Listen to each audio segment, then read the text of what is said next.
ధన్యవాదాలు అధ్యక్ష. ఈరోజు ముఖ్యమంత్రి గారు సర్వీస్ కమిషన్ ఏ విధంగా భ్రష్టు పట్టించారో, ఏ విధంగా ఎంతో మంది ఆశావహుల ఆశలను నాశనం చేశారో పవర్ పాయింట్ ప్రెజెంటేషన్ లో బ్రహ్మాండంగా ఏ విధంగా గత 5 సంవత్సరాల్లో ఏపీపీఎస్సీ గ్రూప్ 1 ఎగ్జామ్ ని దారి మళ్లించారో మనందరికీ సభ్యులకందరికీ తెలియజేశారు అధ్యక్ష. అధ్యక్ష, ఒక దొంగ తనను తాను తప్పించుకోవడానికి మరొకరిని దొంగ అన్నట్లుగా మన వైకాపా పరిస్థితి ఉంది అధ్యక్ష. ఈరోజు ఏపీపీ ఎగ్జామ్ గురించి సిట్ రిపోర్ట్ వస్తుందని చెప్పేసి దాని నుంచి బయటపడడానికి డిఎస్సీ గురించి రాద్ధాంతం చేస్తున్నారు అధ్యక్ష. ప్రజలను తప్పుబారు పట్టిస్తూ గందరగోళం సృష్టిస్తున్నారు అధ్యక్ష. అధ్యక్ష, గత ప్రభుత్వము ఉపాధ్యాయ పోస్టులు ఖాళీలు లేవని ఒకసారి, కావలసిన దానికంటే టీచర్లు ఎక్కువ ఉన్నారని ఒకసారి, 5 సంవత్సరాలు డిఎస్సీ అభ్యర్థులను మబ్బు పెట్టింది అధ్యక్ష. కూటమి ప్రభుత్వం చెప్పిన మాటను నిలబెట్టుకుంటూ 16,000 పైచలకు టీచర్లని డిఎస్సీ ద్వారా భర్తీ చేశారు అధ్యక్ష. కడుపు మంటలో 256 కేసులేసి కోర్టులో మొట్టికాయలు కూడా ఇప్పించుకున్నా కూడా బుద్ధి రాలేదు అధ్యక్ష. ఇప్పుడు ఏపీపీఎస్సీ ఎగ్జామ్ లో స్కామ్ బయటపడుతుందని భయపడి ఈ రోజు ధర్నాలు చేస్తూ రోడ్ల మీదకి వచ్చి గందరగోళం సృష్టిస్తున్నారు అధ్యక్ష. అధ్యక్ష, ఈరోజు గండికోట రహస్యం లాగా హైలాండ్ లో రహస్యం కూడా బయటపడింది అధ్యక్ష. అధ్యక్ష, ఏపీపీ ఎగ్జామ్ అనేది రాజ్యాంగబద్ధ స్వతంత్ర సంస్థ. ఆ సంస్థ గత ప్రభుత్వంలో దాని స్వతంత్రతను ఏ విధంగా దెబ్బతీసి లక్షలు ఖర్చు చేసి ఏళ్ల తరబడి ప్రిపేర్ అయిన అభ్యర్థులను ఏ విధంగా చెలగాటమాడిందో ఇప్పుడే ముఖ్యమంత్రి గారు తెలియజేశారు అధ్యక్ష. ఈ యొక్క గత ప్రభుత్వంలోని ఏ కార్యక్రమం జరిగినా అరాచకం గాని, అవినీతి గాని, దౌర్జన్యం గాని, అన్యాయం గాని లేకుండా ఏ కార్యక్రమం చేయలేదు అధ్యక్ష. యువత విద్యార్థుల ఆశయాలను అడియాసలు చేశారు అధ్యక్ష. సామర్థ్యాన్ని కాలరాశారు అధ్యక్ష. కోట్ల స్కామ్ చేసి సామర్థ్యం లేని వారికి, అవినీతి పరులకి ఈరోజు వాళ్ళు సర్వీస్ చేశారు అధ్యక్ష. ఏపీపీఎస్సీ కాన్స్టిట్యూషన్ బాడీని అవహేళన చేస్తూ హైలాండ్ రిసార్ట్ లో ఏపీపీఎస్సీ ఎగ్జామ్ పేపర్లను రెస్ట్ ఇచ్చారు అధ్యక్ష.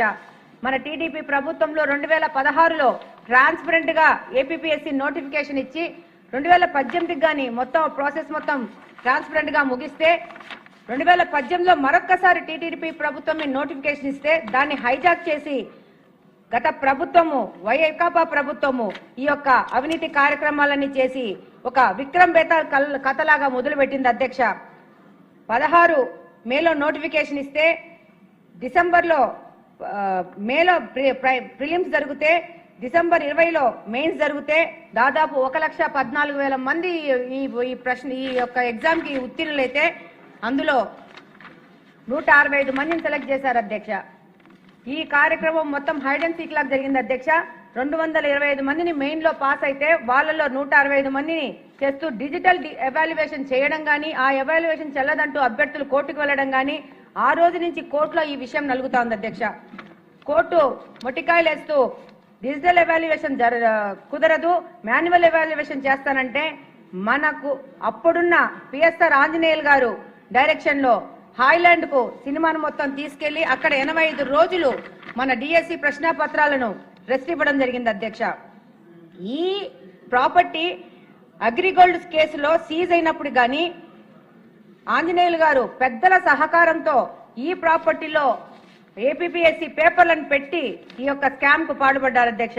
అలాగనే ఈ యొక్క ఎవాల్యుయేషన్ 3 స్టేజెస్ లో జరిగితే 3 స్టేజెస్ లోనూ అనేక అక్రమాలు చేస్తూ అభ్యర్థులకి తీరని ద్రోహం చేశారు అధ్యక్ష.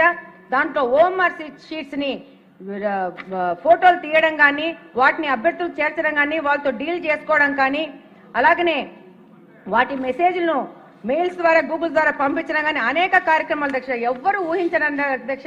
ఇలాంటి కార్యక్రమాలను గత ప్రభుత్వం చేసింది అధ్యక్ష.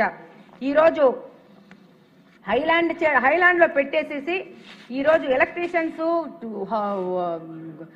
గృహిణులతోనూ, ప్లంబర్లతోనూ, కన్స్ట్రక్షన్ ఎంప్లాయీలతో ఈ రోజు పేపర్లను దిద్దే దుస్థితికి ఈ రోజు గత ప్రభుత్వంలోని వ్యక్తులు చేరారు అధ్యక్ష. అలాగనే వారి చేతుల్లోనే స్ట్రాంగ్ రూమ్ లో పెట్టి వాళ్ళకే కీస్ ఇచ్చి ఇంత అధ్వాన్న పరిస్థితిలో ఈ రోజు ఎవరన్నా ఎగ్జామ్ రాయాలంటే భయపడే పరిస్థితికి ఈ రోజు రాష్ట్రాన్ని తీసుకొచ్చారు అధ్యక్ష.